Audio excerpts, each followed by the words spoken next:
Rainha Vitória foi sem dúvida a figura mais marcante do século XIX, tanto que deu nome a uma era. Devido ao parentesco com as famílias reais de vários países europeus, como Alemanha, Romênia, Suécia, Dinamarca, Noruega e Bélgica, ela muitas vezes encarava as coroas desses países como bens familiares e as tensões internacionais como simples desentendimentos domésticos. Foi durante o seu reinado que a Inglaterra tornou-se um país industrial e uma grande potência, com uma grande capacidade de criar riqueza, se adaptando e se destacando em um mundo cada vez mais dependente dos avanços científicos e tecnológicos. Enquanto ela reinava, a França foi governada por duas dinastias reais e governos republicanos. A Espanha teve 3 monarcas e a Itália também. Em toda a história da monarquia inglesa, nenhum monarca havia reinado por tanto tempo como ela, e só foi superada recentemente pela sua tataraneta Elizabeth II. Curiosamente, tanto uma como a outra nasceram com poucas probabilidades de herdar o trono inglês e começaram seu reinado sendo jovens. No caso de Vitória, aos 18 anos de idade. Existem muitas semelhanças entre os reinados dessas duas rainhas, mas hoje, no História e Biografia, você vai saber quem foi e como foi o reinado de Vitória do Reino Unido. Veio ao mundo em 24 de maio de 1819, no Palácio de Kensington, e recebeu o nome de Alexandrina Vitória de Hanover, em homenagem ao seu padrinho, o czar Alexandre I da Rússia, e era chamada de Victoria Idrina durante a sua infância. Seu nascimento passou praticamente despercebido, porque ela ocupava um 5º lugar na linha de sucessão, de trás do seu pai e dos 3 irmãos mais velhos dele. Naquela época, o príncipe de Gales, futuro George IV, o primogênito do rei George III, que estava louco e incapacitado, atuava como regente. A recém-nascida era a única filha do príncipe Edward, duque de Kent, o 4º descendente masculino de George III, e da princesa alemã Victoria de Saxe-Coburgo. O pai de Vitória era um homem de caráter rígido e militar com fama de tirano. O duque de Kent não tinha nenhuma intenção de abandonar sua confortável solteirice, mas em 1818 foi forçado a se casar para assegurar a descendência real. A escolhida foi uma princesa do ducado alemão de Saxe-Coburgo, irmã do príncipe Leopoldo, futuro rei da Bélgica. A nova duquesa de Kent, Maria Luísa Vitória, era uma ambiciosa viúva de 31 anos, 20 anos mais jovem do que ele, mãe de 2 filhos, Charles e Feodora. Mas quando ele pediu a sua mão em casamento, ela não se interessou muito. O duque de Kent não era um bom partido, pois tinha fama de mulherengo, era bem mais velho do que ela, e apesar de ser filho do rei, vivia endividado e nunca tinha dinheiro. Finalmente, ela deixou-se convencer pelo seu astuto irmão Leopoldo, que a pressionou para se casar com o duque, já que havia a remota possibilidade de que este homem se tornasse rei um dia, pois tanto o príncipe regente como o seu sucessor, o duque de Clarence, eram homens mais velhos e de saúde frágil. Dessa forma, a possibilidade de que o duque de Kent, homem forte, vigoroso e saudável, pudesse um dia se tornar rei da Inglaterra era real. Eles se casaram na primavera de 1818. Quando a duquesa estava grávida de 7 meses, o duque de Kent decidiu que aquele filho nasceria na Inglaterra e, embora tenha que pedir dinheiro emprestado para alugar uma carruagem e guiar ele mesmo, atravessou a Alemanha, a França, cruzou o Canal da Mancha, todos chegaram sãos e salvos em Londres. Lá foram alojados no Palácio de Kensington, onde aquela criança nasceria. A duquesa levou consigo na carruagem a sua filha Feodora, de 10 anos, suas criadas, cachorrinhos e várias gaiolas de canários. O duque de Kent, que se vangloriava de ter uma saúde de ferro, faleceu aos 52 anos, vítima de uma fulminante pneumonia, após pegar um simples resfriado. 6 dias depois, o rei Jorge III morreu surdo, cego e louco, no castelo de Windsor, onde estava confinado. Seu tio e padrinho, o príncipe regente, ascendeu ao trono como Jorge IV. Mas nem ele e nem o seu sucessor, que faleceu em 1827, tinham descendência legítima. Jorge IV faleceria em 1830 e o seu irmão, Guilherme, assume como Guilherme IV. E Vitória passa à primeira linha de sucessão como herdeira do trono aos 11 anos de idade. Após a morte do marido, a duquesa de Kent ficou com dívidas e sem dinheiro para sustentar suas filhas. Seu irmão Leopoldo ofereceu ajuda financeira se ela ficasse morando em Kensington. Ela não queria ficar morando na Inglaterra, mas teve que aceitar o dinheiro do irmão. A família ficou alojada em quartos úmidos e infestados de baratas e ratos. Ela insistiu em educar Vitória com uma extrema rigidez moral, para que a menina se tornasse uma rainha cristã. E aos 11 anos, ela teve que passar por um exame para provar os seus conhecimentos religiosos. O resultado foi excelente, mostrando que Vitória era uma estudante inteligente e dedicada. Os bispos que examinaram Vitória disseram que ela tinha um profundo conhecimento dos aspectos mais importantes das Sagradas Escrituras, algo notável em uma pessoa tão jovem. A infância de Vitória foi austera e marcada pela monotonia. Sempre estava rodeada de adultos. Nunca podia estar sozinha, nem brincar com outras crianças de sua idade. Quando completou 5 anos, sua mãe contratou a institutriz alemã Fräulein Lessing, filha de um pastor luterano de Hanover, uma mulher de modos requintados e muito tato. Conseguiu atenuar os acessos de raivas frequentes da menina e começou a se mostrar mais dócil. Muitos temiam que Vitória tivesse herdado a doença do seu falecido avô, Jorge III, o Rei Louco. Com muita doçura e paciência, a institutriz conseguiu conquistar o afeto e confiança da menina. A governanta, a quem Jorge IV elevaria ao título de baronesa, chegaria a ter uma grande influência sobre a jovem rainha Vitória, que a considerava sua melhor e única amiga. A vida em Kensington era rígida e controlada pela mãe de Vitória, que queria prepará-la para um papel importante. Vitória foi crescendo e se tornou uma adolescente com pouca educação formal, mas tinha muita disciplina, senso comum e desejo de ser uma boa soberana. Seu domínio do inglês era imperfeito e a sua bagagem intelectual limitada. Ela lia pouco, porque estava proibida de ler romances, mas gostava de escrever e manteve um diário desde os 13 anos. Durante a infância e adolescência, Vitória teve poucas alegrias, mas uma delas foi conhecer seus primos, os filhos do irmão mais velho de sua mãe, e se apaixonar por Albert, aos 17 anos. Em seu diário, a jovem não poupou elogios para esse primo alemão.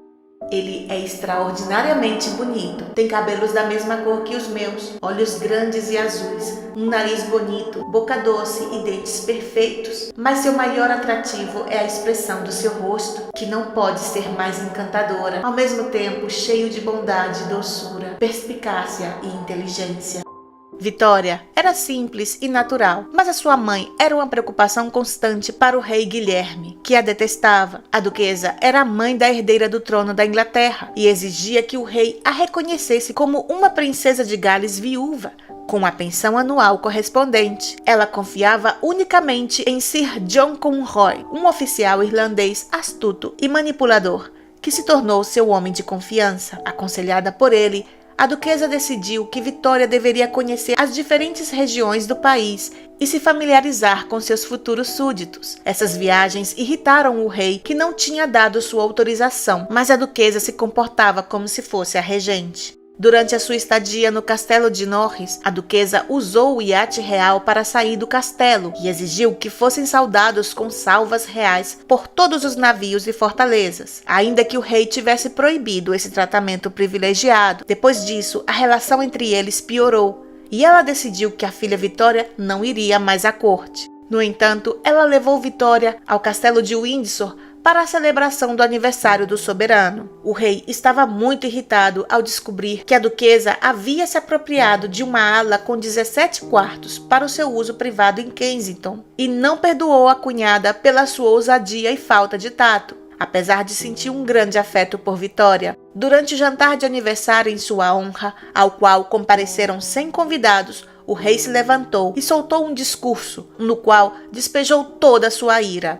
Rogo a Deus que me conceda mais 9 meses de vida, após o qual, e em minha morte, não haverá regência alguma. Naquele momento, terei a satisfação de entregar a autoridade real aos cuidados pessoais dessa jovem e não deixá-la nas mãos de outra pessoa aqui presente, cercada por conselheiros diabólicos e incapaz, ela mesma, de agir de acordo com o lugar que ocupa. Entre muitas outras coisas, minha queixa enfatiza especialmente a forma como ela afastou essa jovem de mim e de minha corte. A duquesa manteve a postura o melhor que pôde, até se levantar de sua cadeira e pedir uma carruagem para retornar aquela mesma noite para Kensington. Vitória, que até aquele momento havia se comportado com valentia e maturidade, chorou sem parar naquela noite e sofreu um dos seus frequentes ataques de nervos. As sujas intrigas de Conroy e os constantes conflitos de sua mãe com o velho soberano a fizeram adoecer em mais de uma ocasião. Às vezes, ela não conseguia suportar a tensão e precisava ficar na cama por várias semanas, além de ter que lidar com as expectativas de sua mãe, a duquesa de Kent, e do seu tutor, Sir Conroy, sobre o seu futuro como rainha. Vitória também enfrentava a incerteza em relação ao seu futuro pessoal. Ela havia deixado claro que só se casaria com um homem que adorasse, mas isso parecia não importar à sua mãe, que via os seus sobrinhos alemães como os únicos candidatos possíveis. Por outro lado, o rei havia tentado preparar o terreno para casar Vitória com um dos filhos do príncipe de Orange e tentava evitar as visitas dos primos alemães a Kensington. Vitória e sua mãe tinham uma relação cada vez mais fria e tensa. Quando soube que a saúde do rei Guilherme IV estava piorando a cada dia, a duquesa escreveu uma carta ao primeiro-ministro Lord Melbourne, pedindo que, após a morte do soberano, lhe fosse concedida a regência até que Vitória completasse 21 anos de idade. Segundo sua mãe, Vitória era totalmente incapaz de governar. No dia em que Vitória completou 18 anos, seu tio, o rei da Inglaterra, ofereceu-lhe um presente de aniversário de uma pensão anual de 10.000 libras, das quais ela poderia dispor livremente, sem a intervenção de sua mãe. Vitória aceitou a oferta com gosto, mas a sua mãe ficou muito ofendida. A duquesa declarou irritada que 4.000 libras por ano era mais do que suficiente para sua filha e que as outras 6.000 deveriam ser para ela. Foi um dos últimos gestos de Guilherme IV para contrariar sua cunhada, já que a sua morte estava próxima. O rei Guilherme morreu um mês depois que sua amada sobrinha atingiu a maioridade. Os sonhos do sombrio John Conroy de conseguir um período de regência e governar o reino desapareceram. O momento de Vitória havia chegado. Na madrugada de 20 de julho de 1837, o rei Guilherme morreu no castelo de Windsor. O arcebispo viajou até Kensington para comunicar a notícia à Vitória. Em seu diário, a jovem princesa escreveu: "Mamãe me acordou às 6 da manhã e disse que o arcebispo estava aqui e queria me ver. Eu pulei da cama e fui para a minha antessala, vestida apenas com a minha camisola. Eu os vi ajoelhados diante de mim. Lord Conyngham me avisou que meu pobre tio, o rei, havia morrido e que, portanto, eu agora era a rainha." Ela tinha acabado de completar 18 anos e era uma completa desconhecida para todos, e havia se tornado Sua Majestade a Rainha Vitória I da Inglaterra. Muitos escritores comentaram sobre aquele momento histórico, entre eles Thomas Carlyle, que disse: "Pobre pequena rainha, tem uma idade em que uma jovem não é confiável nem para escolher um chapéu, mas foi designada a uma tarefa diante da qual até mesmo um arcanjo se sentiria amedrontado." Era um momento em que a monarquia era repudiada por muitos de seus súditos, pois o seu avô, o rei louco Jorge III, havia perdido as colônias americanas, e seu tio, Jorge IV, era tão amplamente desprezado que a sua morte foi celebrada com muita alegria e álcool nas ruas da capital. Depois de receber o primeiro-ministro, a quem confirmou em seu cargo, ela presidiu, nessa mesma tarde, o seu primeiro Conselho de Estado. Ela pouco sabia de qualquer coisa, e muito menos sobre política. Havia crescido reclusa em Kensington, com pouco contato com o mundo exterior. No entanto, embora não estivesse preparada para desempenhar as funções de governo, desde a sua primeira aparição, surpreendeu a todos pela sua delicadeza, elegância e prudência. Definitivamente, ela tinha presença. Após uma longa lista de soberanos libertinos, extravagantes e nécios, a sua juventude inspirou imediatamente a simpatia do povo. A imagem daquela jovem baixinha, vestida de rigoroso luto, avançando com grande desenvoltura entre o público,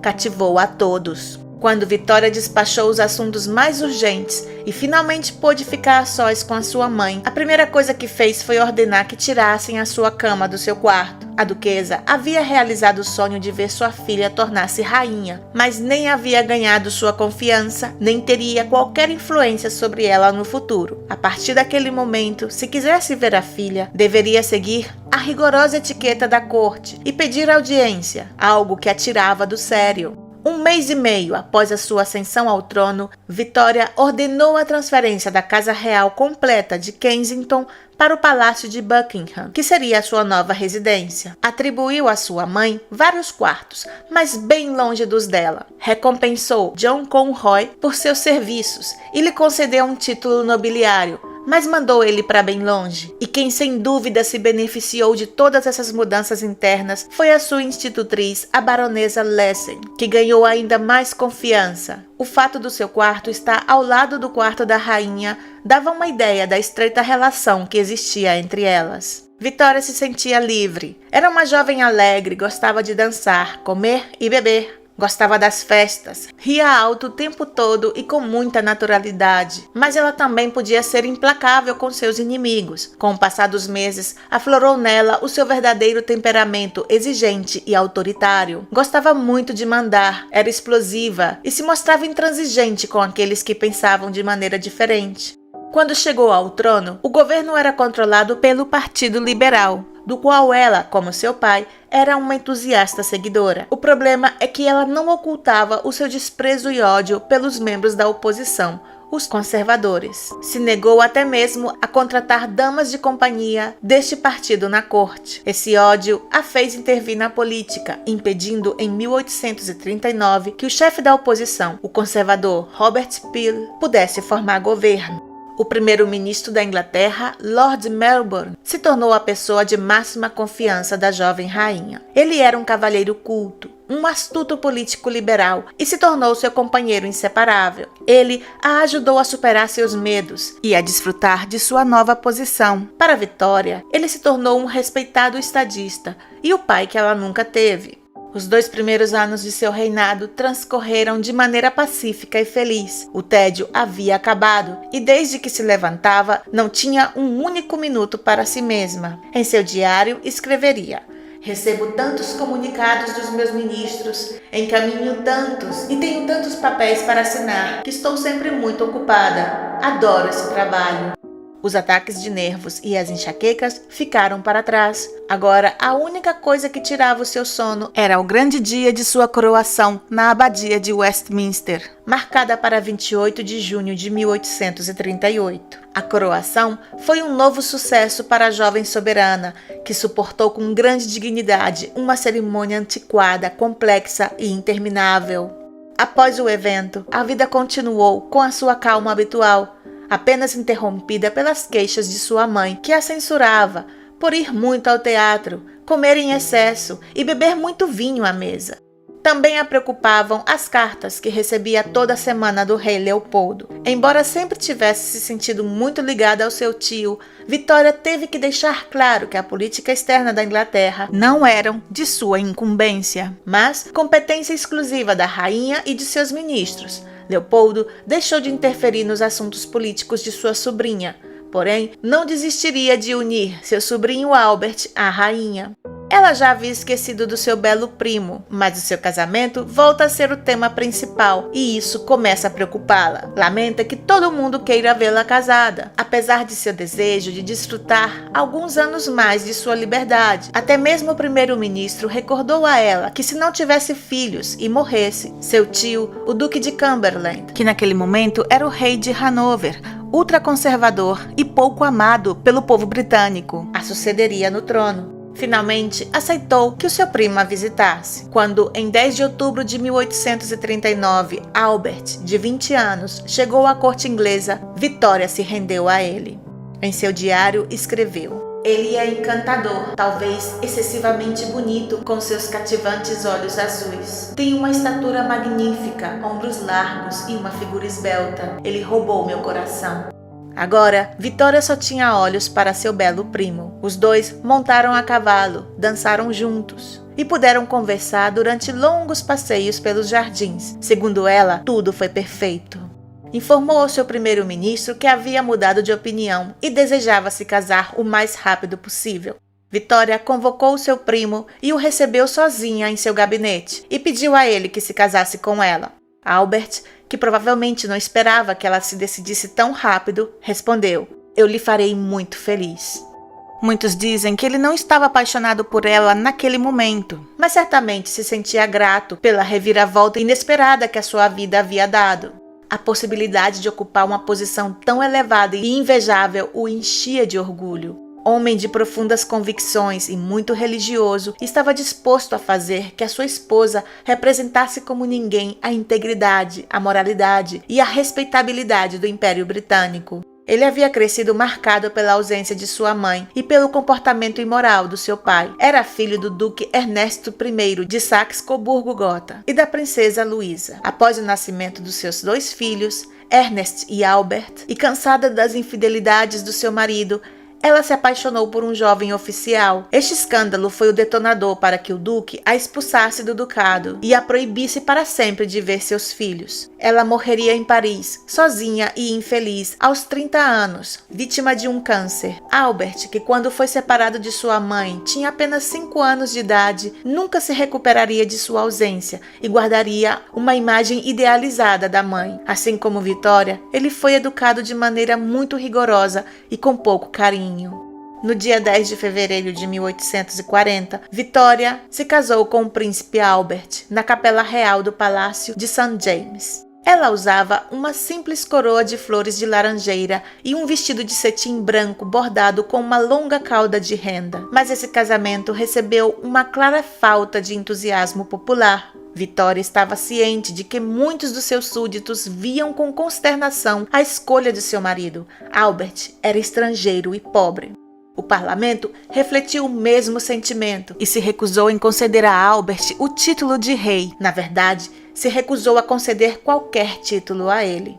Durante a cerimônia, ela prometeu honrar e obedecer a um homem que agora, como um súdito leal, estava obrigado a honrar e obedecer a ela. Rapidamente, Albert descobriria que a sua vida de casado não seria um conto de fadas. Ele desejava que a lua de mel em Windsor durasse pelo menos uma semana, mas Vitória respondeu de forma autoritária: "Você esquece, meu amor, que eu sou a soberana e que os assuntos de Estado não podem ser interrompidos por um sim ou um não. Enquanto o parlamento estiver em sessão, é impossível para mim me ausentar de Londres." Apesar de suas divergências iniciais, a noite de núpcias não poderia ter sido melhor. Vitória se sentia muito atraída fisicamente por seu marido e não ocultava isso para ninguém. 3 dias depois, o casal volta a Londres e Vitória retoma sua atividade junto ao primeiro-ministro. Embora a rainha tenha concedido a Albert o tratamento de Alteza Real, na corte ele é apenas um príncipe consorte. Um estrangeiro que fala muito mal o inglês, e a sua maneira de se vestir à moda alemã provoca todo tipo de piada entre os lordes. Em termos políticos, ele é um 0 à esquerda e não pode fazer sombra a Lord Melbourne, que não é apenas o primeiro-ministro, mas também o secretário particular da rainha. Vitória não quer compartilhar o seu poder e espera apenas que ele seja um marido perfeito. Mas como marido, suas funções também são muito limitadas.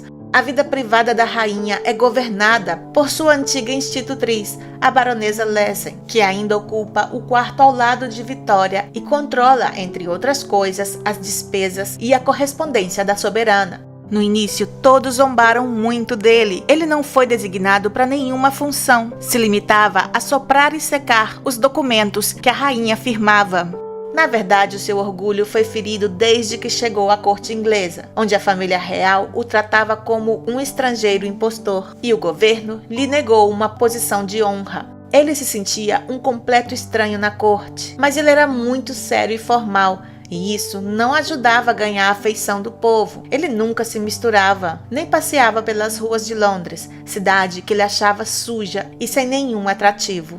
Tinha apenas um amigo na corte, o seu conselheiro privado e mentor, o barão Stockmar. um médico alemão que havia servido na juventude do rei Leopoldo. Com o tempo, e graças à sua habilidade diplomática e sábios conselhos, Albert se tornaria uma das pessoas mais fiéis do círculo da rainha. Mas, de momento, as desavenças entre o casal real iam além. Vitória e Albert tinham gostos e temperamentos muito diferentes. Ele era sério, culto, responsável e muito puritano, acostumado a acordar cedo e a levar uma vida espartana. Não suportava o ritmo relaxado da vida dos nobres. Por outro lado, Vitória era ardente e entusiasmada, espontânea, alegre, gostava de dançar a noite toda e ver o sol nascer no pátio do Palácio de Buckingham. Ao contrário da rainha, Albert havia recebido uma educação completa. Ele gostava de pintar, compor música, tocar piano e órgão e adorava o mundo literário e científico. Mas aqueles que pensavam que, devido a essas diferenças, o casamento estava condenado e com os dias contados, estavam muito equivocados. Ela estava totalmente apaixonada pelo marido e, em particular, suas disputas privadas eram seguidas por uma doce reconciliação. Uma cena presenciada por Ernest, irmão do príncipe Albert, durante sua estada no palácio, é muito reveladora. Um dia, o príncipe, irritado com um dos frequentes ataques de ira da rainha, trancou-se em seu quarto. Vitória, não menos furiosa, bateu na porta. "Quem é?" perguntou ele. "A rainha da Inglaterra", respondeu ela. Mas Albert não respondeu. E a soberana continuou batendo na porta. A mesma pergunta e a mesma resposta foram repetidas várias vezes. Finalmente, houve um silêncio e ela disse em tom dócil: "Sou tua esposa, Albert." E a porta se abriu instantaneamente. O tempo foi passando e a posição do príncipe foi mudando. A política já lhe parecia menos entediante. E ele começou a receber aulas de direito inglês. Às vezes, estava presente quando a rainha se reunia com os ministros e começou a ser informado sobre todos os assuntos relacionados com os negócios internacionais. Antes do nascimento do seu primeiro filho, ele foi nomeado regente em caso de morte da rainha, sem a menor oposição do parlamento.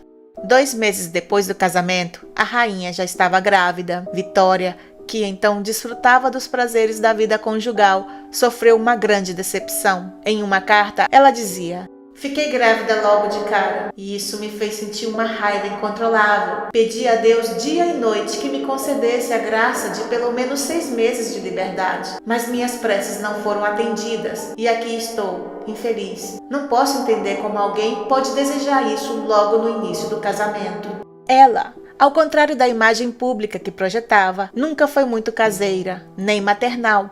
Na sua maturidade, ela escreveria para sua filha mais velha o seguinte: "Males, tormentos, sofrimentos, misérias, renunciar a prazeres, tomar precauções infinitas. Você descobrirá em sua própria pele o calvário que a mulher casada é submetida e pelo qual reconheço ter passado. Você se sente terrivelmente limitada." Nos primeiros meses de sua gravidez, em uma carta para o seu tio Leopoldo, ela confessava: "É tão horrível, de verdade. E se depois de tanto sofrimento ainda nasce uma menina asquerosa, creio que a afogaria. Só desejo um menino."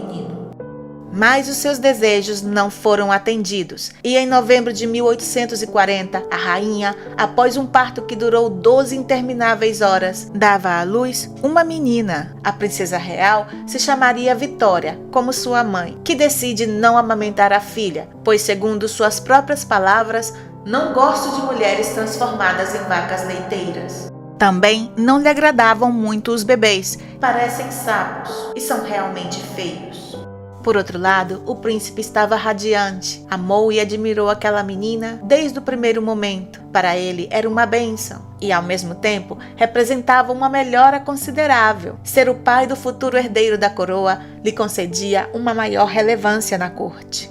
Vitória nunca foi uma esposa fácil, tinha pouca paciência com as crianças e seus terríveis ataques de raiva explodiam sem aviso prévio. Albert nunca sabia como reagir diante de suas repentinas mudanças de humor e se preocupava que sua esposa tivesse herdado a loucura familiar dos Hanover. Ele estava convencido de que a única forma de acalmá-la era afastá-la pouco a pouco dos aborrecimentos que lhe causavam suas obrigações políticas e reconduzi-la ao papel de mãe. Quando ela deu à luz seu segundo filho, Edward, O príncipe Albert decidiu que se ocuparia pessoalmente da educação e do cuidado das crianças. Continuava a reclamar abertamente do papel que a baronesa Lesen desempenhava. Tomou medidas para afastá-la. Com muito tato e esperando o momento oportuno, ele anunciou à sua esposa que Lesen havia concordado em se aposentar e voltar para Hanover. Após a partida da governanta, Albert sentiu-se livre, mas ainda havia algo a fazer. Por iniciativa própria e com sua habilidade habitual, ele conseguiu reconciliar a Vitória com a sua mãe. Se no passado,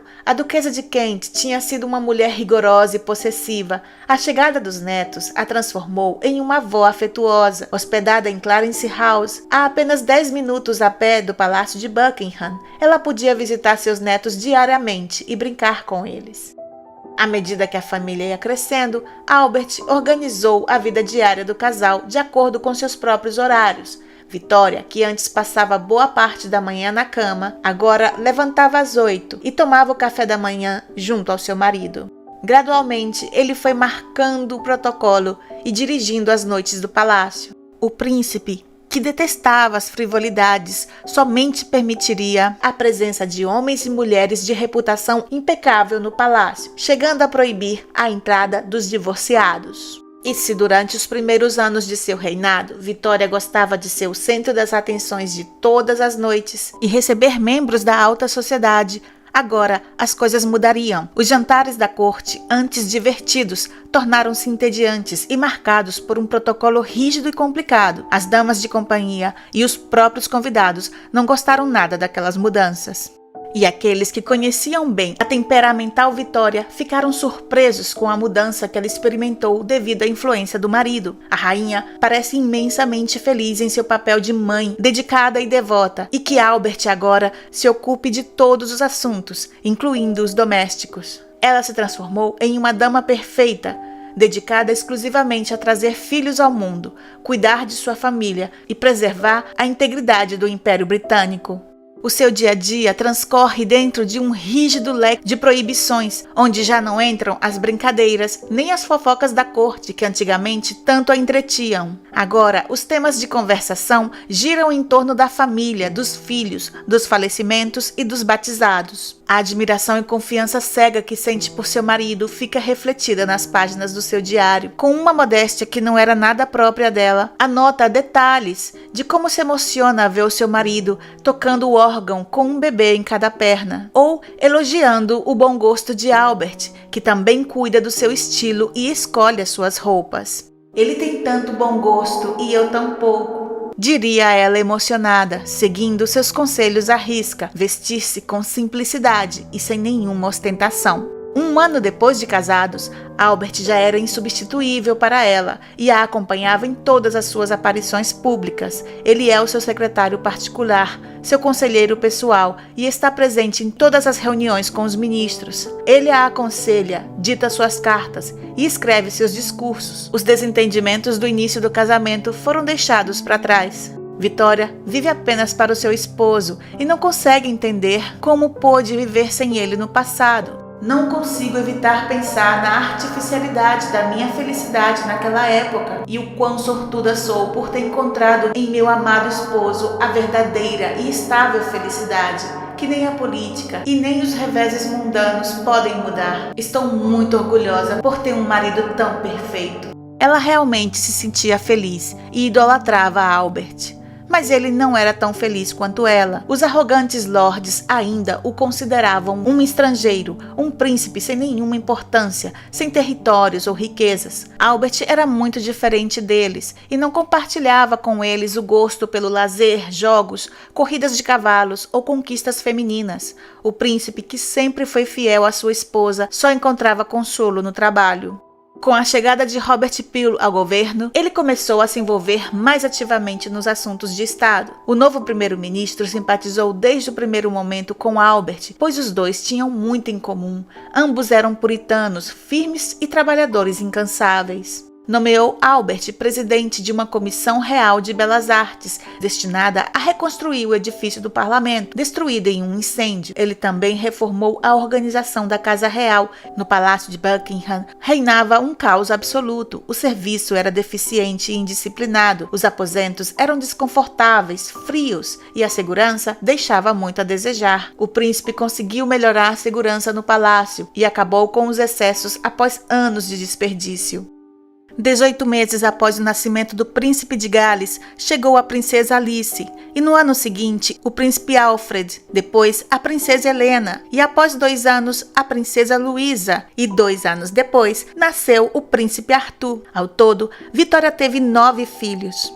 O castelo de Windsor, que pouco tinha mudado desde os tempos de Henrique VIII, não era acolhedor para uma família numerosa. Vitória queixava-se do frio, mas com o tempo aquela fortaleza foi se tornando a sua residência principal e o lugar onde recebia as personalidades mais importantes. Por volta de 1845, e para desfrutar de maior privacidade, o casal real comprou, com as suas economias, uma propriedade em Osborne e construíram ali um belo palácio, perto do mar e longe de todas as vistas. A soberana e a sua família desfrutavam ali de uma privacidade impensável em Londres.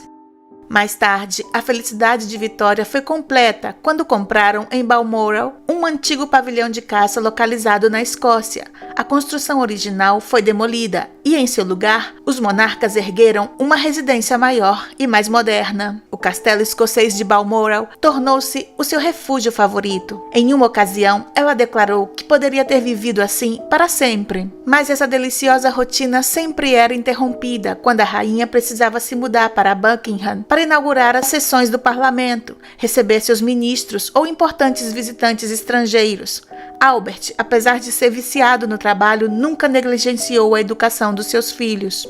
E de todos eles, Edward, ao que chamavam Bert, e era o herdeiro do trono, era o que mais lhe preocupava. O menino era extrovertido, simpático e muito divertido, mas não gostava de estudar. Os pais decidiram redobrar seus esforços para evitar que ele caia na negligência. O pequeno é entregue a um reverendo, um antigo professor de Eton, conhecido pela severidade dos seus métodos. Mas a criança não mostrará nenhum avanço significativo. Bert, futuro rei Eduardo VII, nunca seria como seu pai, que era inflexível e tremendamente moralista com seus filhos homens. Quando o príncipe herdeiro completou 17 anos, o seu pai enviou-lhe um relatório detalhado explicando que ele entrava na idade adulta e que a vida era composta de deveres. Bert começou a chorar e a relação com seu pai se tornaria cada vez mais fria e tensa.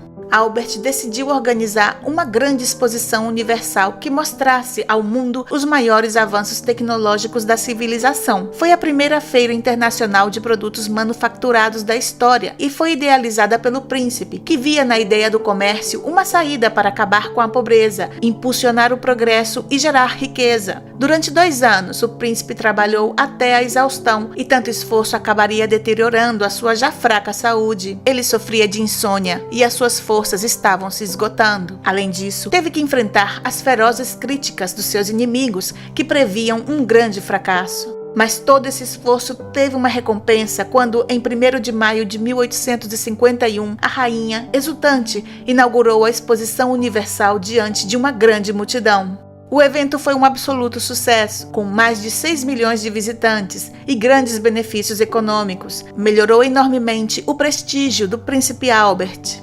Após o encerramento, a soberana, em uma carta ao seu primeiro-ministro, expressou sua profunda satisfação. O nome do meu querido esposo ficou imortalizado para sempre, e o fato de o país o ter reconhecido me traz uma fonte de felicidade e gratidão imensa. Mas o príncipe Albert, longe de relaxar ou tirar umas merecidas férias após 2 anos de duro trabalho, continua imerso em uma atividade febril. Ele inaugura hospitais e museus, pronuncia discursos na Real Sociedade de Agricultura, se reúne com ministros e secretários, cuida da vasta correspondência e escreve intermináveis memorandos. Em 7 de abril de 1853, Vitória dá à luz seu 8º filho, Leopoldo. Durante o parto, os médicos administraram clorofórmio em seu rosto com um lenço, sendo uma das primeiras pessoas a experimentar essa forma de anestesia. O parto sem dor recebe a aprovação da rainha. No entanto, como acontece após todas as suas gravidezes, ela cai em depressão e novamente surgem os seus temidos ataques de raiva. Mas dessa vez a rainha está bastante mais inquieta, porque o recém-nascido é menos robusto que os seus irmãos. Desde os seus primeiros passos, o pobre Léo, como todos o chamavam, tem hematomas em todo o corpo e sofre de forma normal. O menino sofre de hemofilia, uma doença genética que é transferida pelas mulheres e afeta apenas os homens. A rainha recusa-se a aceitar que ela possa ter transmitido essa anomalia, conhecida como mal real, aos seus filhos. Até o nascimento do príncipe Leopoldo, a soberana nunca suspeitou que pudesse ser portadora de qualquer doença. Naquela época, pensava-se que a genética das famílias reais europeias era superior à de qualquer plebeu, mas Vitória sofria de um severo tipo de hemofilia e 2 de suas 5 filhas, as princesas Alice e Beatriz, transmitiriam a doença aos seus descendentes. Durante sua infância, a rainha não se interessaria muito pelo seu filho Léo, a quem tratam quase como um inválido, e a sua preocupação centra-se mais na saúde do seu amado esposo e nas ameaças de uma guerra iminente. O alvoroço, as reuniões e a lista interminável de jantares que tiveram que organizar por ocasião do encerramento da Exposição Universal o enfraqueceram muito. Aos 33 anos, Albert parece um idoso. O antes belo príncipe de cinema é agora um homem um pouco curvado, que começa a perder o cabelo, sofre de reumatismo no ombro e de frequentes dores de estômago. A sua saúde frágil ressente-se ainda mais pela dura e longa batalha que o enfrenta ao seu pior adversário, Lord Palmerston, ministro dos Negócios Exteriores. Este veterano político, que dedicou toda a sua vida ao governo do seu país, considera o príncipe um estrangeiro, um homem insignificante, cujo único mérito tinha sido casar-se com a rainha. Em setembro de 1856, Vitória descobre que está grávida e a notícia lhe causa uma nova depressão. Já é a sua 9ª gravidez e ela está convencida de que não sobreviverá ao parto e fica muito nervosa e agitada. O barão Stockmar e o Dr. Clark temem muito mais pela saúde mental de sua majestade do que pela sua saúde física. A rainha sempre demonstrou ser uma mulher de grande força, mas seus ataques de nervos são imprevisíveis e estão aumentando. Albert recrimina seu comportamento até mesmo diante dos filhos. Finalmente, e novamente com a ajuda do clorofórmio, a rainha dá à luz a princesa Beatriz, num delicado parto que durou 14 horas. E é nesse momento que Vitória exige de Lord Palmerston, que nesse momento é o primeiro-ministro, o título de príncipe consorte, que o seu marido tem esperado há 16 anos. Ela ameaça se recusar a abrir a próxima sessão do parlamento se sua petição não for atendida dessa vez. Em 25 de junho de 1857, ela mesma concede ao seu marido o título que ele tanto merece. No início de 1858, a princesa real Vicky, sua filha mais velha,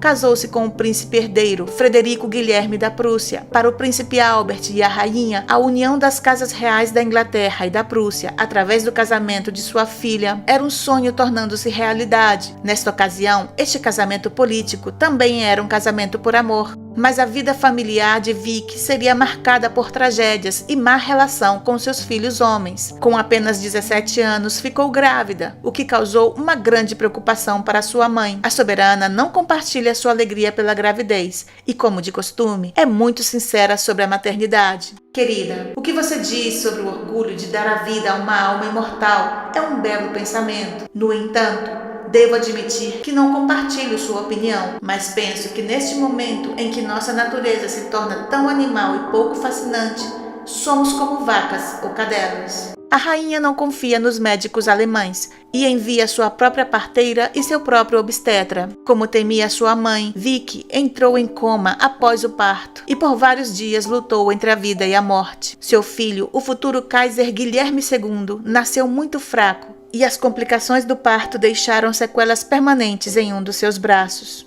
No início de 1861, a Duquesa de Kent, mãe de Vitória, faleceu de forma inesperada. Era a primeira vez que a rainha perdia um ente querido e a sua desaparição deixou um grande vazio. Nos últimos anos, seu relacionamento com ela tinha sido mais estreito e passava muito tempo em sua companhia. Embora quando jovem ela tenha reconhecido que nunca havia amado sua mãe, com o tempo ela descobriria que Conroy e a sua governanta Lessing tinham se interposto entre as duas para seus próprios fins. O horror da morte se apoderou pela primeira vez de Vitória, que preencheu páginas e páginas de seu diário, descrevendo as últimas horas de sua mãe e a impressão que lhe causou seu corpo inerte.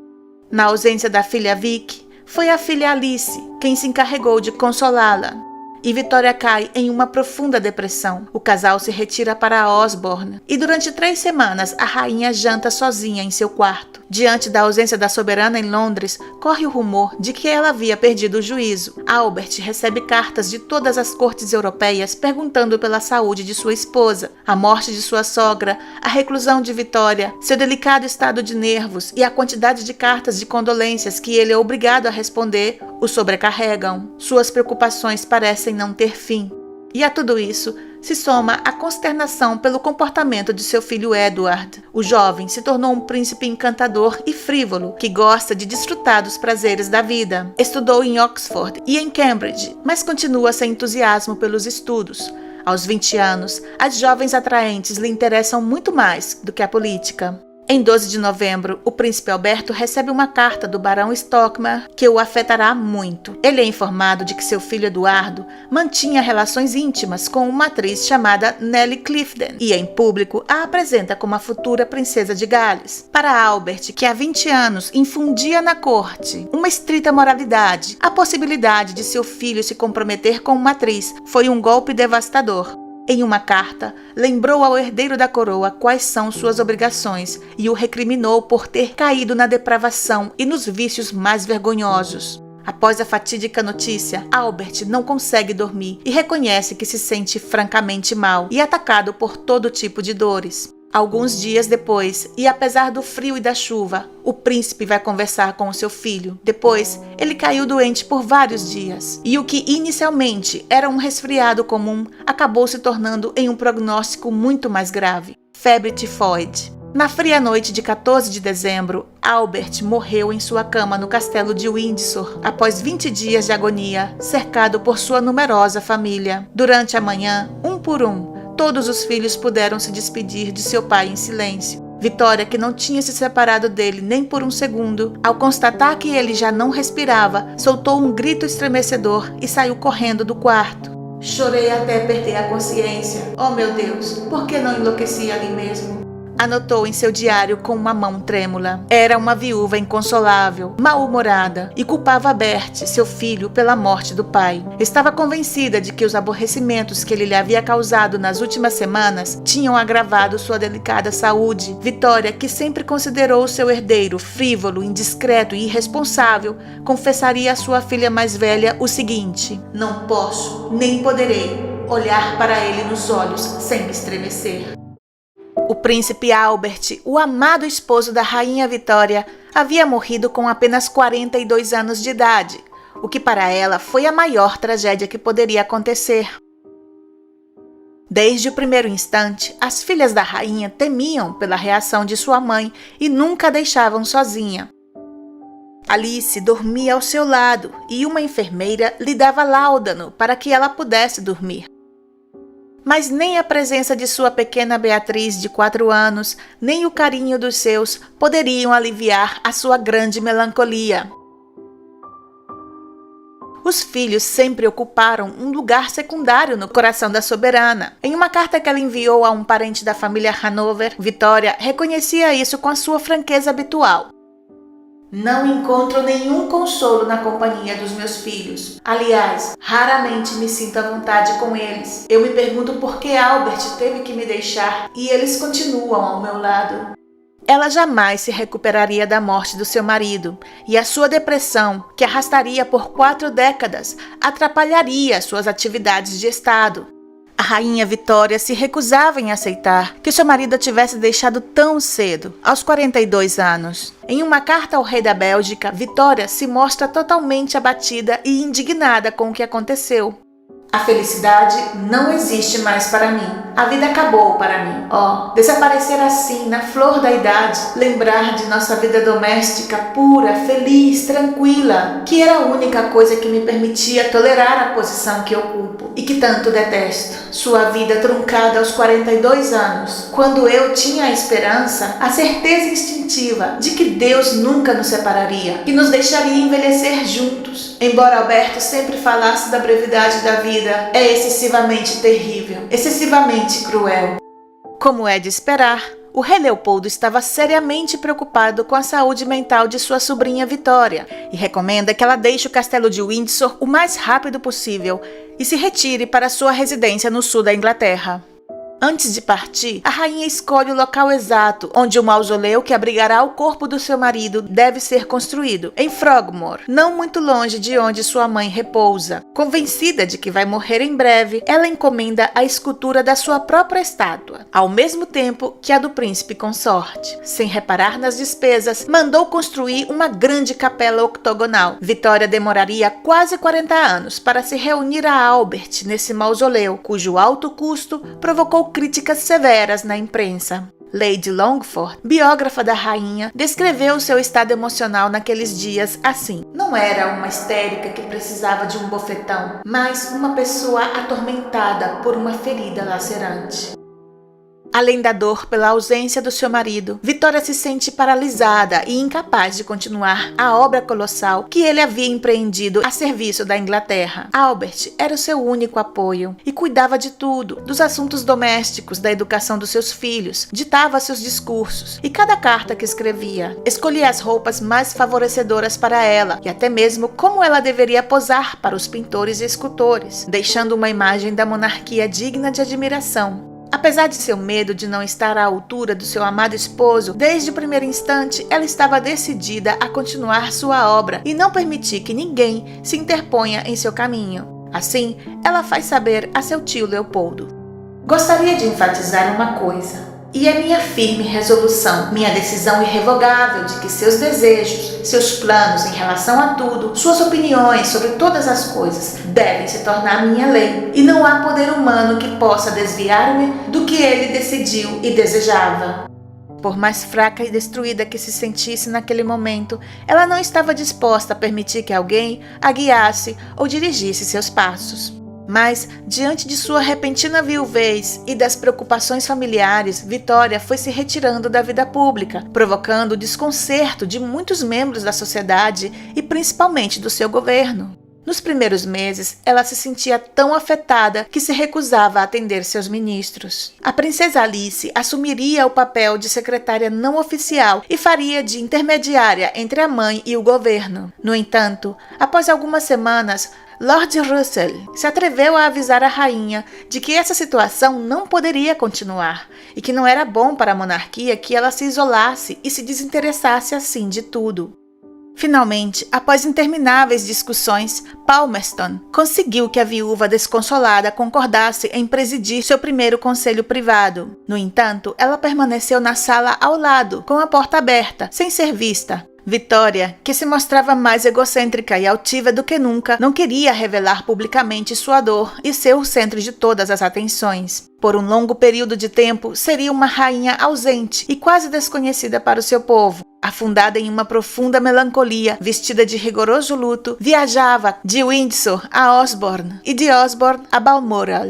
Raramente aparecia em Londres, recusava-se a participar das cerimônias de Estado e a se relacionar com a sociedade. Apenas o casamento de sua filha Alice com Luís IV, Grão-Duque de Hesse-Darmstadt, fez a rainha sair de sua reclusão 6 meses após a morte do seu esposo. A cerimônia ocorreu em sua residência no sul da Inglaterra e foi descrita como o casamento real mais triste dos tempos modernos, sem luxos e na mais restrita intimidade. O enxoval da noiva era preto, os cavalheiros que compareceram à cerimônia vestiam luto e as damas em cor malva. Alice foi viver na corte alemã com seu marido. Sobre sua partida, a rainha escreveu em seu diário: Já se passaram 2 semanas desde que a nossa querida Alice se foi, e por mais estranho que pareça, e por mais que ela tenha feito por mim, e por mais querida e apreciada que tenha sido, por mais que ela tenha me reconfortado e dado ânimo, sinto pouco a sua falta, e pouco sinto que ela se foi. Estou tão sozinha por outra grande perda, e tenho apenas um pensamento, que tudo passou quase sem que eu percebesse.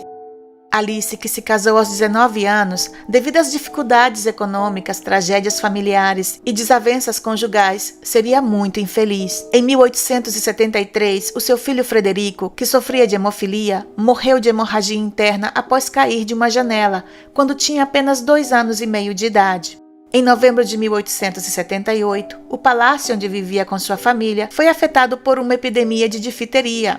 A sua filha Maria, de apenas 4 anos, faleceu no dia 16, e se não fosse suficiente, a própria Alice morreu quase um mês depois, em 14 de dezembro, a mesma data em que faleceu seu pai. Alice foi a primeira filha de Vitória a falecer. Tinha 35 anos. Vitória, que já vivia num luto constante pela morte do marido, escreveu essas palavras para os seus netos. Pobres e queridas crianças, pois a todos escrevo, vocês sofreram o golpe mais terrível que pode recair sobre as crianças. Perderam a vossa preciosa, a vossa querida e abnegada mãe que os amava e que havia consagrado sua vida à de vocês, seus filhos, e a vosso querido papai. Essa horrível enfermidade que levou a doce e pequena May e da qual vocês e os demais se recuperaram, os atingiu tanto quanto a sua velha avó, que com sua outra boa avó tratará de ser uma boa mãe para todos. Oh, queridas crianças, a amada mamãe foi se juntar ao seu avô e com Frite e a doce e terna May num lugar onde não existe dor nem separação. Façam todo o possível para reconfortar e ajudar ao pobre e querido papai, de vossa devota e muito entristecida avó, Vitória.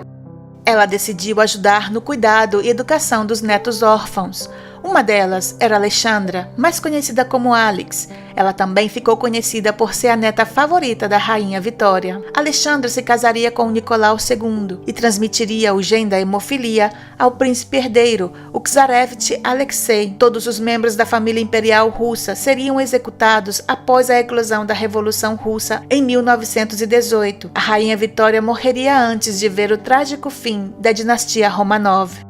Ao mesmo tempo em que a soberana assistia aos casamentos dos seus filhos e se tornava avó, mantinha um luto interminável marcado por um culto exagerado e doentio em relação à figura de Albert. A filha mais velha de Victoria, Vicky, em uma carta desde Windsor para o marido, comenta emocionada. É tão comovente ver mamãe. Ela ainda parece tão jovem e bonita com o seu chapéu branco e véus de luto. Ela ainda dorme coberta com o casaco do papai, com a querida bata vermelha ao lado e algumas de suas roupas na cama. A partir de agora, a pobre mãe terá que se deitar e se levantar sozinha todos os dias. Ela amava o papai como se estivessem acabado de se casar. Mas agora todos estamos desorientados, como um rebanho sem pastor. Vitória exigiu à criadagem que não tocasse nem mudasse nenhum objeto do quarto. Todos os dias, o velho Richard, ajudante de quarto de Albert, colocava a roupa do príncipe, seus sapatos e meias em um divã. No banheiro, a jarra é enchida com água quente, como se o senhor fosse se barbear. Todas as noites, seu roupão e camisola são preparados. Durante quase 4 décadas, no castelo de Windsor, esse mesmo ritual seria mantido nos aposentos do falecido. A rainha ordenou que em cada cama real em Windsor, Osborne e Balmoral, uma foto de Alberto seja colocada na cabeceira, do lado direito, onde ele dormia todas as noites ao seu lado. Ela encomenda dezenas de bustos do príncipe, que sempre terá ao seu lado, para que o mundo se lembre da figura do seu marido. Esse luto exagerado de Vitória influenciou na sociedade e marcou a época vitoriana como é conhecida até hoje, por suas demonstrações extremas de luto e obsessão com a morte. Nesta era, os rituais mortuários se tornaram práticas elaboradas, com muitas regras, com entes queridos do falecido modificando toda a sua vivência e rotina em função da perda do ser querido. Durante 4 anos, Vitória viveu reclusa em sua dor e censurou qualquer diversão. Na corte, impôs um rigoroso luto. As carruagens, as vestes dos servos, as arreatas dos cavalos são pretos. E até o papel de carta que a sua majestade usa tem uma faixa preta. Sem Albert ao seu lado para presidir os jantares e animar as conversas, ela se recusa a receber soberanos estrangeiros e a hospedá-los em Buckingham. Na cerca do palácio, agora deserto, alguém pendurou uma placa que dizia: "Este edifício está para alugar ou vender", uma vez que seus últimos inquilinos se recusam a seguir com o seu trabalho. Fugindo de suas obrigações, a rainha coloca em sério perigo o futuro da monarquia. Embora tenha ameaçado abdicar em favor de seu filho, ela não considerava que ele estivesse preparado para assumir o trono. Edward, o príncipe de Gales, após a morte do seu pai, foi enviado em uma turnê pelo Oriente Médio e em 1863 se casaria com a princesa dinamarquesa Alexandra. Um casamento que, assim como o de sua irmã Alice, seria celebrado sem luxo e com uma lista de convidados muito reduzida. Naqueles dias, Vitória pensava seriamente em abdicar e confessou a uma amiga que não estava mais interessada no trabalho de rainha. Quando o primeiro-ministro sugeriu que ela envolvesse mais seu filho Edward nos assuntos do reino, ela se recusou categoricamente. Para Vitória, o príncipe de Gales, com seus 22 anos, ainda parecia muito jovem, inexperiente e frívolo. E até 1898, Vitória o excluiu deliberadamente dos assuntos do governo. As preocupações da soberana tinham fundamento. Edward havia herdado o estilo licencioso do seu tio-avô Jorge IV e em sua residência organizava jantares divertidos e frequentava festas, óperas e teatros. Ele e sua esposa eram jovens, atraentes e viviam de forma descontraída, alternando com o melhor da sociedade britânica. E o que a rainha ignora é que o herdeiro ao trono e sua bela esposa estão cada vez mais populares e em suas aparições públicas são aplaudidos pelo povo com grande entusiasmo. Enquanto ela passava seus dias indo diariamente ao mausoléu do seu marido e trancada no gabinete azul de Albert, cercada por seus papéis e informes, o príncipe de Gales se tornava o centro de todas as atenções.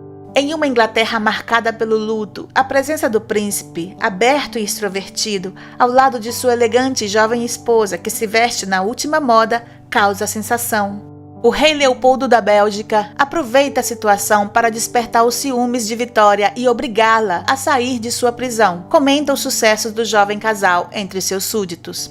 O truque funciona. Poucos dias depois, a soberana inaugurará uma exposição de horticultura e, ao sentir novamente o carinho do povo, escreveria orgulhosa ao seu tio: "Os príncipes de Gales estão derrotados. É evidente que as pessoas não param para eles, nem correm como sempre correram atrás de mim. Eles não desfrutam do fervor que agora tanto me dedicam." Quando Vitória completa 46 anos, ainda é uma viúva inconsolável. Nem os nascimentos dos seus netos, nem o trabalho que se acumula em seu gabinete conseguem livrá-la de sua profunda depressão. Pouco a pouco, seu físico tem se deteriorado e ela parece muito mais velha. Seus amplos vestidos de crepe preto escondem seu sobrepeso e os traços do seu rosto endurecem. A rainha suporta muito mal a solidão e insiste em manter as suas filhas perto dela para servi-la e distraí-la. A tristeza de Vitória alimenta um egoísmo desmedido em relação aos seus. Ela lamenta que a sua filha Alice, uma excelente enfermeira que já cuidou do seu pai durante a sua longa doença, não possa estar ao seu lado. E em uma carta ao seu tio Leopoldo, ela diz: "É necessário que eu tenha uma filha casada perto de mim, e assim não precise me humilhar continuamente em busca de ajuda, nem precise superar as dificuldades que surgem diariamente no limite das minhas forças. É cruel demais. Eu pretendo encontrar um jovem e sensato príncipe para minha filha, a princesa Helena, mas dentro de 1 ou 2 anos. Pois até que ela tenha 19 ou 20 anos, não quero casá-la. E ela que faça da minha casa a sua residência principal enquanto eu viver." Vitória finalmente aliviaria sua insuportável solidão com a companhia de um homem que lhe devolveria a paz e o ânimo. Depois de ficar viúva, os médicos recomendaram que ela passasse algum tempo em sua residência rural em Osborne. Nenhum dos seus filhos se opuseram a que esse retiro fosse acompanhado por seu fiel servo John Brown. Há 2 anos, esse rude escocês não a abandonava, nem por um momento. Brown, um montanhista escocês de origem humilde, chegou a Balmoral aos 16 anos como ajudante de cocheiro e acabou trabalhando como servo pessoal do príncipe Albert. De caráter reservado, sério e sensato, o escocês se deu bem com o príncipe, que sempre falava bem dele. No outono de 1865, tornou-se um grande apoio para a rainha viúva e ela o trouxe consigo para Londres. Ele ocupava um quarto ao lado dela em Windsor, trazia-lhe um copo de água todas as noites e velava por sua segurança a todo momento. A acompanhava em suas saídas, a ajudava com a bagagem, preparava seu chá do jeito que ela gostava, com uma boa dose de uísque, e tomava com ela algumas liberdades impensáveis para qualquer outro de seus servos. Aquele homem do campo, rude, forte, de cabelos ruivos e maneiras grosseiras, conseguiu fazer com que Vitória voltasse a sorrir.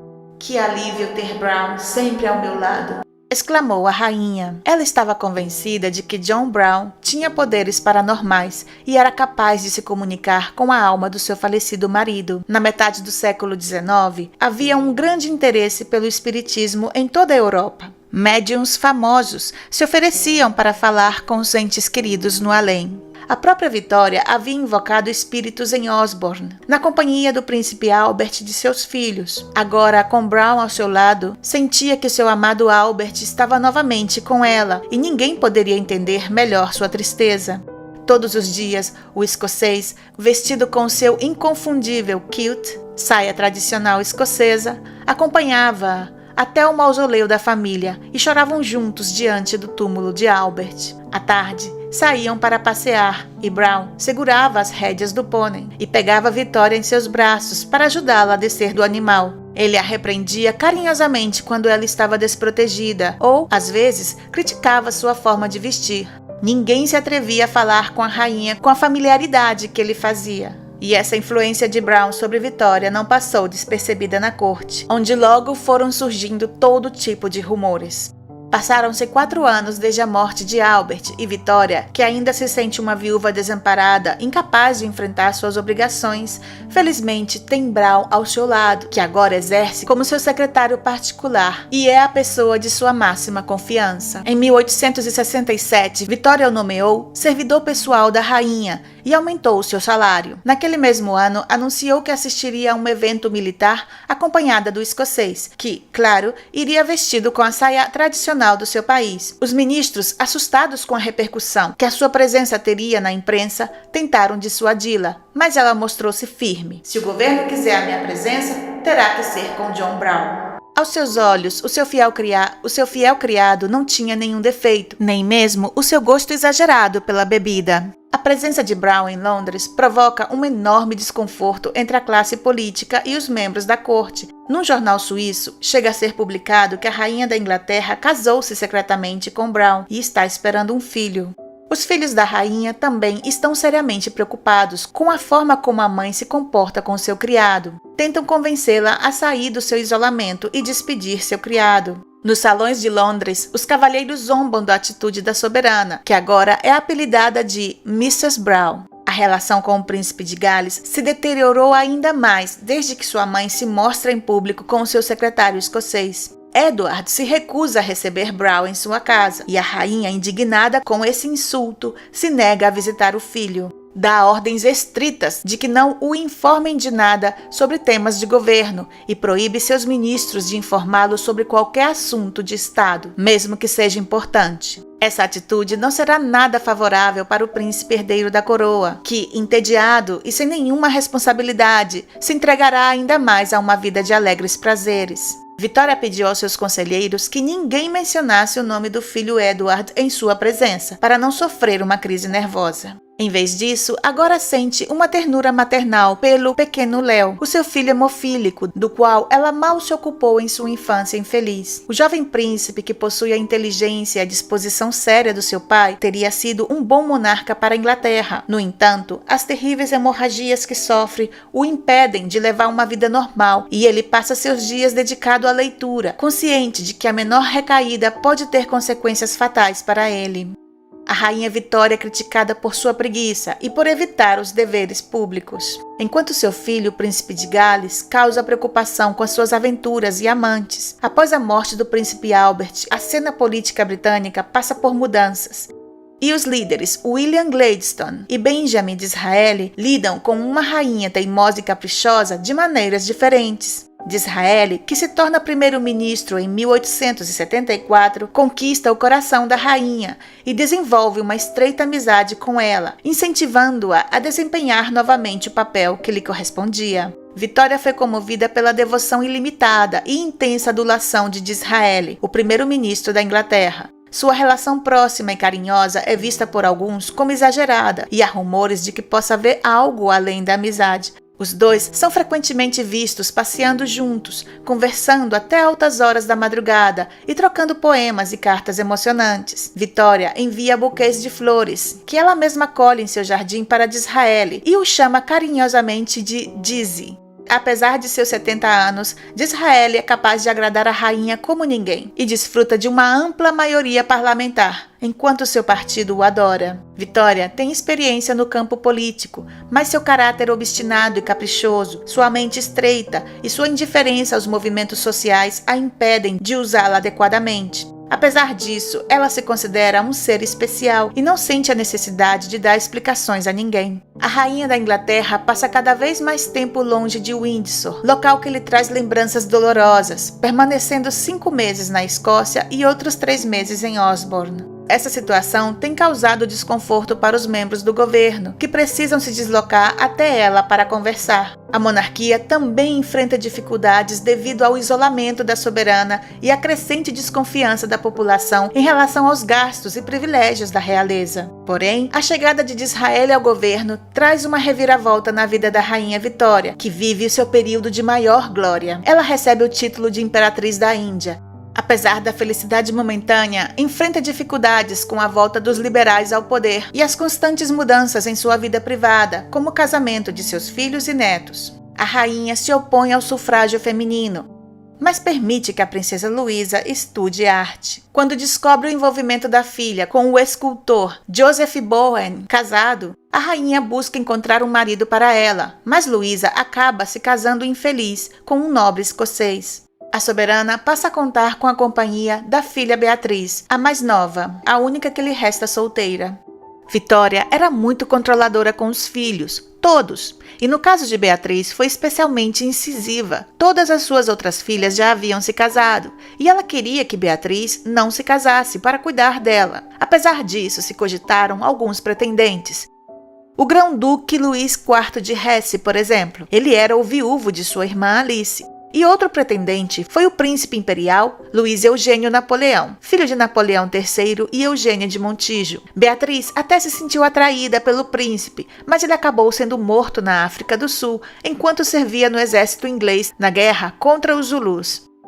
Finalmente, Beatriz se apaixona pelo príncipe Henrique de Battenberg e quis se casar com ele. Vitória se opôs ferozmente contra esse casamento e, quando viu que já não podia fazer nada para evitá-lo, ficou 6 meses sem falar com a filha. E depois aceitou que ela se casasse, com a única condição de que Henrique renunciasse aos seus compromissos na Alemanha e vivesse permanentemente com Beatriz junto a ela na corte inglesa. Beatriz, a última filha de Vitória e o príncipe Albert, é a tataravó do atual rei da Espanha, Filipe VI. Ela faleceu em 1944 e presenciou a morte de sua mãe e de todos os seus irmãos. Vitória encontrava consolo na companhia de John Brown, já que agora ela não tinha Disraeli para apoiá-la. O escocês tinha seus próprios aposentos em Windsor e uma casa em Balmoral, presentes da rainha. Embora Vitória o considerasse um amigo leal e um membro da família, seu secretário pessoal tinha um temperamento terrível e cada vez mais se entregava ao álcool, chegando a ter várias crises que exigiam a intervenção do médico pessoal da soberana. Apesar disso, ela fingia não perceber os problemas de Brown, até mesmo forçava-o a posar para fotógrafos. Ele assumiu um papel de senhor da casa e se encarregou de tarefas como entregar telegramas, resolver conflitos domésticos e até mesmo agir como anfitrião de festas. A rainha se encantava com a sua alta estatura e até mesmo dançava publicamente com ele. Nessa época, ela foi superando a sua solidão e voltou a cumprir seus deveres oficiais, reconciliando-se com o país. Embora tivesse envelhecido e sua silhueta tivesse se ampliado ainda mais, a imagem da avó venerável, que enfrentava as tragédias familiares com tranquilidade, conquistou novamente o amor do seu povo. Vitória enfrentou uma série de golpes duros, incluindo vários atentados, dos quais, milagrosamente, ela saía ilesa, incluindo a morte do seu filho hemofílico Leopoldo, que foi vítima de um acidente. Em 1871, o seu bom amigo Disraeli faleceu e 2 anos depois, John Brown morreu, deixando a rainha completamente arrasada pela dor. Numa carta para o seu primeiro-ministro, ela escreveu: "A vida da rainha acabou de sofrer uma tragédia tão terrível quanto em 1861. Ela própria escreveu o obituário para o Times, tão longo, 25 linhas, em comparação com as 5 que seu ministro Disraeli teve, foi alvo de comentários irônicos por parte dos membros do governo. Na carta, a soberana expressou o profundo afeto que sentia por ele. O funeral de Brown foi realizado com toda a pompa, mas os membros da família real apresentaram 1000 desculpas para não comparecer. Como aconteceu após a morte de Albert, a rainha decidiu homenagear a memória do escocês, erguendo monumentais estátuas de bronze em todo o país. E para a consternação de todos, a coisa não parou por aí. Ela começou a trabalhar em uma breve biografia póstuma para o seu querido servo, em edição limitada. Quando seu secretário folheou as primeiras páginas, ficou horrorizado e a convenceu a não publicá-la, pois poderia levar a mal-entendidos. Já havia rumores suficientes em Londres afirmando que havia um relacionamento amoroso entre Vitória e seu servo. Desgostosa, a rainha destruiu o manuscrito, com um enorme pesar, mas conseguiu o que queria. No início de 1884, ela publicou com um enorme sucesso um livro intitulado Folhas do Diário das Nossas Vidas nas Highlands, no qual descreveu seus últimos 20 anos na Escócia, na companhia do seu marido Albert e, claro, do seu vigoroso escocês, cujas façanhas e atenções para com ela ocupavam boa parte do livro. Felizmente, dessa vez, o luto da rainha não foi interminável e, embora tenha se isolado na sua residência de Osborne por várias semanas, em breve as tarefas governamentais distrairiam a sua mente. O segundo mandato de Gladstone, como ela temia, foi uma sucessão de fracassos, e em 1885 o conservador Lord Salisbury chegou ao poder. Ele seria o seu último primeiro-ministro admirado e respeitado. Com sua nomeação,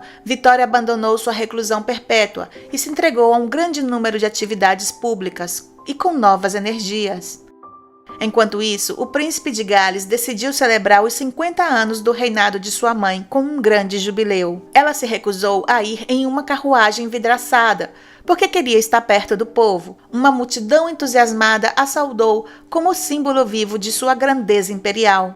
E quando, após a interminável cerimônia, perguntaram como ela estava, ela respondeu com um sorriso: "Estou cansada, mas também muito feliz." Em breve, ela completaria 70 anos, e o afeto que recebeu naquele dia inesquecível a confortou e fez com que esquecesse os maus tempos do passado. Em seus últimos anos de vida, a ausência de Albert foi se tornando menos angustiante e o luto na corte menos rigoroso. No entanto, ela nunca abandonou os seus excêntricos rituais fúnebres. Continuou ordenando que em seus aposentos em Windsor fosse colocada roupa limpa sobre a cama e água na bacia todas as noites.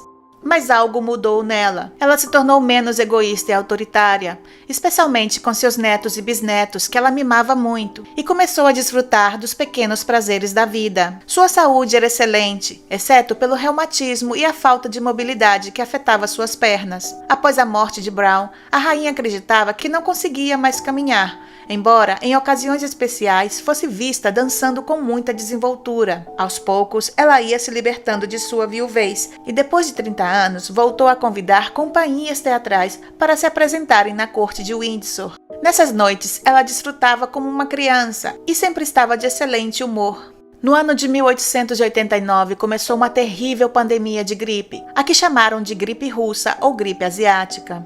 Ceifou muitas vidas, homens e mulheres, crianças e adultos, ricos e pobres, plebeus e nobres. Um deles foi Albert Victor, filho mais velho do príncipe de Gales Edward, neto da rainha Vitória e segundo na linha de sucessão.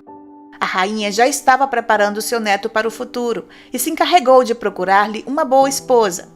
A escolhida foi Mary de Teck, que já havia preparado seu enxoval para se casar com o príncipe, quando todos se surpreenderam pela sua trágica e repentina morte. A rainha chorou a perda do seu querido neto, mas rapidamente atuou para preparar aquele que ocuparia o lugar do falecido, e era o príncipe Jorge. Vitória continuava convencida de que Mary de Teck seguia sendo a melhor esposa para o futuro rei, e convenceu o seu neto a pedir a mão da jovem noiva do seu falecido irmão. Eles se casaram. E após a morte do seu pai, Edward VII, o príncipe assumiu o trono como Jorge V. Durante o seu reinado, passou por maus momentos, chegando ao ponto de temer pela sobrevivência da monarquia e, inclusive, temer pela sua própria vida e de sua família, a família real. Viu o horror da Primeira Guerra Mundial e a queda de grandes impérios como o russo e o austríaco.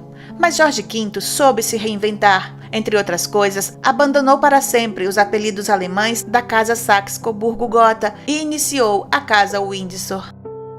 Vitória, a rainha da Inglaterra, era admiradora da Índia, que era a sua colônia britânica mais importante. Ela tentou emular o esplendor e o refinamento dos marajás indianos em sua corte. Com vários servos indianos entre seu pessoal, ela contratou 2 indianos muçulmanos para o seu serviço de mesa durante o seu jubileu. Um deles era Abdul Karim, que se tornou seu confidente e amigo, incomodando a corte e os membros do governo. Embora Vitória nunca tenha ido à Índia, seu filho Edward empreendeu uma extensa turnê e contava as suas impressões à sua mãe. A Índia britânica era descrita como um país de sonho, com seus opulentos palácios, plantações de chá e café, rubis e diamantes, madeiras preciosas e sedas delicadas. Vitória se sentia embriagada diante das descrições desse mundo exótico, novo para ela. Ela reformou o palácio de Osborne, acrescentando um novo e grande salão de recepções, o esplêndido salão Durbar, com paredes revestidas de estuque branco e tetos de madeira de teca ricamente detalhados, para celebrar grandes banquetes em honra dos membros da realeza. Nessas ceias de gala, a rainha exibia joias extraordinárias à maneira dos Maharanias e era custodiada por seus exóticos servos indianos. Vitória quer que a corte respeite a moda hindu dos seus servos e, para evitar problemas, prefere deixar muito claro qual será o uniforme oficial a partir de agora. Depois de alguns meses, ela instalou Abdul Karim nos aposentos de John Brown, contíguos aos seus. E os membros da corte ficaram perplexos. Naquele momento, o servente indiano havia sido promovido pela rainha ao cargo de munshi e exercia funções de secretário privado. Abdul conquistou o afeto de Vitória durante os últimos 15 anos do seu reinado e exerceu uma grande influência sobre a soberana. Abdul a acompanhava em todas as suas viagens pela Europa, chegou a ter seus próprios serventes e podia utilizar a carruagem privada da rainha para o seu uso pessoal. Em 1895, trouxe consigo a sua esposa. Uma das damas de honra da rainha escreveria o seguinte sobre ela: uma mulher gorda, mas bonita, com um tom de pele quase chocolate, suntuosamente vestida com anéis nas mãos e no nariz, um pequeno espelho engastado de turquesa unido ao polegar, e adornando seu corpo, longos colares, além de numerosas pulseiras e brincos. Sobre a cabeça, realça-se um véu rosa, profusamente bordado em ouro, como coroação aos seus panos de seda e cetim. Outra acrescentou que agora os corredores de Windsor lhe lembravam os subúrbios de Calcutá. Com o tempo, descobriu-se que Abdul não era um príncipe nem filho de um médico, como ele dizia. Na verdade, seu pai era um pobre idoso encarregado da farmácia de uma prisão numa aldeia remota. O tratamento preferencial que recebia da Sua Majestade era motivo de zombarias e piada entre aqueles que o conheciam ali. Todos disseram que ele era um impostor e chantagista que se aproveitou da boa-fé da rainha, mas ela sempre o defendeu. Ignorando as advertências, ela lhe deu uma casa em Balmoral e outras 2 em Windsor e Osborne. Após a morte da rainha Vitória, o seu amado Abdul Karim voltou para a Índia com uma boa pensão que lhe permitiria viver confortavelmente na propriedade que a rainha adquiriu para ele naquele país. Mas antes de sua partida, o já-rei Eduardo VII pediu-lhe que entregasse todas as cartas que sua mãe havia escrito e que poderiam ser comprometedoras. Como aconteceu com John Brown, muitos acreditavam que a soberana havia se apaixonado pelo seu servo indiano. Em 22 de setembro de 1896, Vitória superou seu avô, Jorge III, como monarca com o reinado mais longo da história britânica. No ano seguinte, seu jubileu de diamante foi celebrado com grande pompa e honra. Uma multidão se reuniu nas ruas para parabenizá-la. No dia em que completou 80 anos, seus súditos lhe deram centenas de buquês de flores e 4.000 cartas que ela leu na íntegra. Apesar de seus problemas de saúde, as curas que ela fazia em Nice e Biarritz devolviam sua energia. Ela também aproveitava para encontrar com suas amigas, a Imperatriz Elizabeth da Áustria e a ex-imperatriz da França, Eugênia. Apesar da idade, ela continuava a mostrar uma vitalidade invejável, inaugurando hospitais, visitando as tropas, comparecendo a banquetes oficiais e se reunindo com seus ministros. Aconteceu a sangrenta Guerra dos Boeres, na África do Sul, que tinha abalado o país. Em abril de 1900, prestes a completar 81 anos, ela viajou para a Irlanda pela primeira vez desde 1861. Ficou 3 dias em Dublin, andou pelas ruas sem escolta, apesar dos avisos de seus conselheiros. Falou com as pessoas da rua e novamente sua viagem foi um sucesso retumbante, embora já mostrasse claros sinais de fadiga devido à sua idade. A morte de seu filho Alfred a afetou enormemente naqueles dias. Em seu diário, ela escreveu: "Este ano está sendo horrível. Só há tristeza e horror em todos os lugares." Seguindo a tradição que manteve durante toda a sua vida, a rainha Vitória passou seu último Natal na residência de Osborne, no sul da Inglaterra. Quase não podia caminhar e estava quase cega devido às cataratas. No início de janeiro, ela confessou que se sentia mal e fraca e, em meados desse mês, preencheu a última página de seu diário com essas palavras: "Estou sonolenta, tonta e confusa." Naqueles dias, ela pensa mais do que nunca no futuro da coroa e em seu herdeiro, o príncipe de Gales. Por 30 anos, Bert, o seu filho mais velho, tem sido uma fonte constante de desgosto e preocupação. Vitória testemunhou o colapso do trono da França e o fim de grandes dinastias. Ela teme que o mesmo aconteça na Inglaterra, porque o seu filho, a quem ela continuou mantendo à margem dos assuntos de Estado, não está preparado para ser rei. E, no entanto, o príncipe de Gales é muito popular entre seus súditos, embora sua mãe, obcecada, se recuse a reconhecê-lo.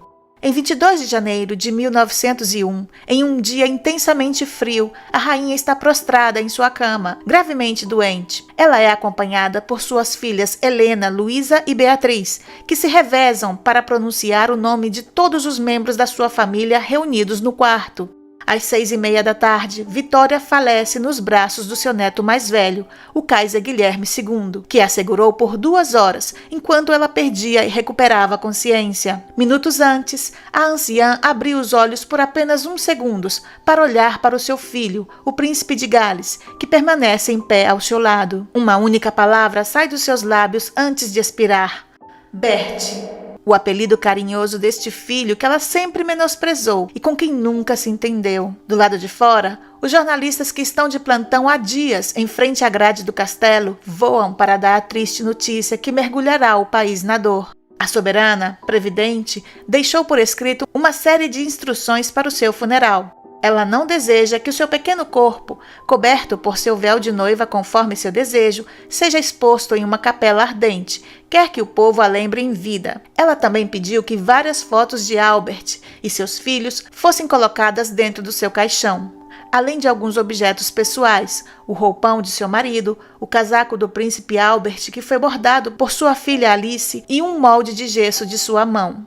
O seu médico ainda tem que cumprir um último desejo de Sua Majestade. Antes de fechar o caixão e pedir que a família deixe o quarto, ele coloca uma foto de John Brown na mão esquerda da soberana e uma mecha do cabelo dele em um estojo que disfarça sob um ramo de flores. Seu funeral ocorreu no sábado na Capela de São Jorge, no Castelo de Windsor. Como ela pediu, todos os príncipes e princesas estavam de branco. Sua neta preferida, Alexandra Romanov, a imperatriz da Rússia, não pôde comparecer ao funeral, pois na época estava grávida de Anastácia e os médicos desaconselharam a viagem. 2 dias depois, a soberana foi enterrada sob a imponente cúpula azul e dourada do mausoléu de Frogmore, no túmulo que mandou esculpir enquanto estava viva, ao lado do príncipe consorte. Ela esperava por este dia há 40 anos, quando finalmente se reuniria com o homem que amou até a loucura. Apelidada de avó da Europa, ela tinha na época de sua morte 42 netos e 37 bisnetos. Sua morte marcou o fim do reinado mais longo e glorioso da história da Inglaterra até aquele momento. Em seu funeral, o pregador disse: "Ela se foi, e com ela toda uma era. Encerra-se o período glorioso que simbolizava o seu nome." Quando soube que ia morrer, Vitória pediu à sua filha Beatriz que editasse seus diários antes de serem arquivados e publicados. A tarefa foi árdua, pois ela começou a escrevê-los em julho de 1832 e continuou até pouco antes de sua morte. A princesa dedicou 30 anos de sua vida a selecionar este valioso material de sua mãe e a eliminar, como ela ordenou, aqueles parágrafos que poderiam causar problemas a pessoas mencionadas ou familiares. Ela morreu em plena glória, sendo rainha da Grã-Bretanha e Irlanda, de todas as suas colônias e imperatriz da Índia. Em 1931, os 111 volumes de seus diários estavam prontos e hoje descansam no Arquivo Real do Castelo de Windsor. Apesar da censura e da destruição de muitas páginas, esses diários contêm quase intacto não somente a memória de uma das rainhas mais conhecidas da história, mas também de uma mulher, esposa, mãe, avó, com tudo que o ser humano tem direito, com suas inseguranças, contradições, defeitos e virtudes.